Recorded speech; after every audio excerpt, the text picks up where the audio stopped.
Hello বন্ধুরা, আবারও একটা দিনের শুরুতে আবারও একটা নতুন রেসিপি নিয়ে আপনাদের সামনে আমি হাজির হয়ে গেছি। বন্ধুরা, আমি ঋষিকা, আমার ঋষিকা রান্নার চ্যানেলে সবাইকে স্বাগত জানিয়ে আবারও একটা নতুন রেসিপি নিয়ে আপনাদের সামনে চলে এলাম।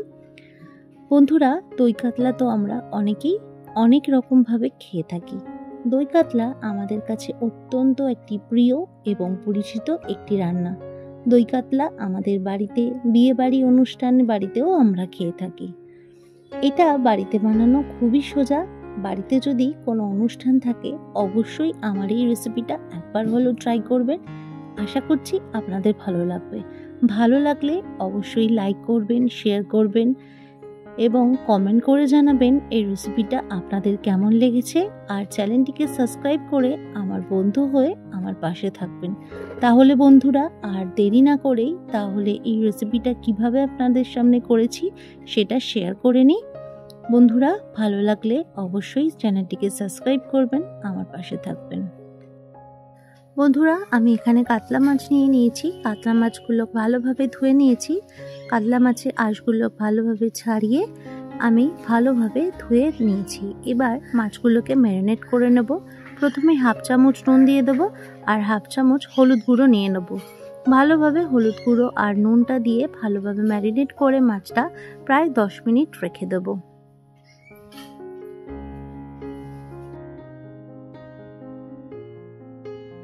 বন্ধুরা, মাছগুলো ম্যারিনেট করে নিয়েছি, এবার 10 মিনিট রেখে দেব। এরপরে আমি একটা ফ্রাই প্যান নিয়ে নিয়েছি। ফ্রাই প্যানটা একটু গরম করে নেব।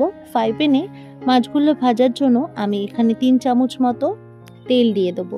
তেলটা একটু গরম হলে মাছগুলো ভালো করে লালচে করে ভেজে নেব। এই লাল কলার মাছটা খুব বেশি কড়া করে ভাজার দরকার নেই, হালকা একটু লালচে হলেই তুলে নেব।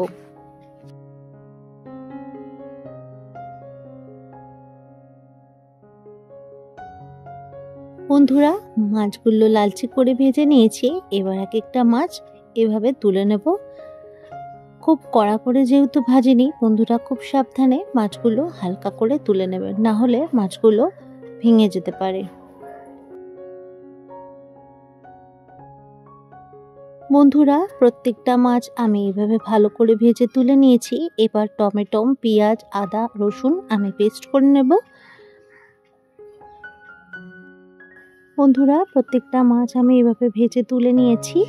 এবারে ফ্রাই প্যানে যে পরিমাণ তেলটা আছে সেই তেলটায় আমি একটা পেঁয়াজ কেটে নিয়েছি। এবার এটাকে বেরেস্তা বানিয়ে নেব। বেরেস্তাটা খুব বেশি কড়া করা যাবে না, হালকা একটু লালচে হয়ে এলেই তুলে দেব, না হলে কড়া করলে বেরেস্তাটা পুড়ে যাবে আর খেতে ভালো লাগবে না।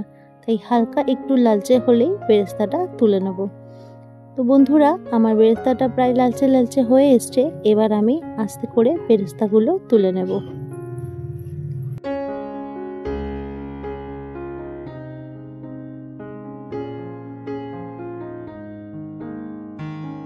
বেরেস্তাগুলো তুলে নিয়েছি আস্তে করে। এবারে ওই বেরেস্তার তেলেই আমি গোটা গরম মশলা দিয়ে দেবো। গরম মশলাগুলো 2 মিনিট নাড়াচাড়া করে নেবো, যাতে একটু সেন্ট হয় গরম মশলাগুলো, তাই 2 মিনিট একটু নাড়াচাড়া করে নেব। এবারে আমি যে পেঁয়াজ, আদা, রসুন, টমেটো যে পেস্ট করে রেখেছিলাম সেই পেস্টটা এবার দিয়ে দেবো। পেস্টটা ভালোভাবে দিয়ে এবারে মশলার সাথে ভালোভাবে কষিয়ে নিতে হবে যতক্ষণ না মশলা থেকে তেল বেরোয়। কিছু মশলা আমি একটু পরে অ্যাড করব এখানে। মশলাটা ভালোভাবে তেলের সাথে নাড়াচাড়া করে নিতে হবে প্রায় 10 মিনিট মতো, যতক্ষণ না আদা, রসুন আর কাঁচা গন্ধটা চলে যায় ততক্ষণ মশলাটা একটু ভালোভাবে নাড়াচাড়া করে নিতে হবে। বন্ধুরা, এবার আমি এখানে কিছু মশলা অ্যাড করব। প্রথমেই দিয়ে দিচ্ছি হাফ চামচ মতো নুন, হাফ চামচ মতো কাশ্মীরি লঙ্কার গুঁড়ো। মশলা যাতে পুড়ে না যায় তার জন্য সামান্য একটু জল দিয়ে আবারও মশলাটা আদা রসুনের সাথে কষিয়ে নেব। যতক্ষণ না মশলা থেকে তেল বেরোচ্ছে ততক্ষণ ভালোভাবে কষিয়ে নিতে হবে। মশলাটা আমি কিছুক্ষণ কষে নিয়েছি।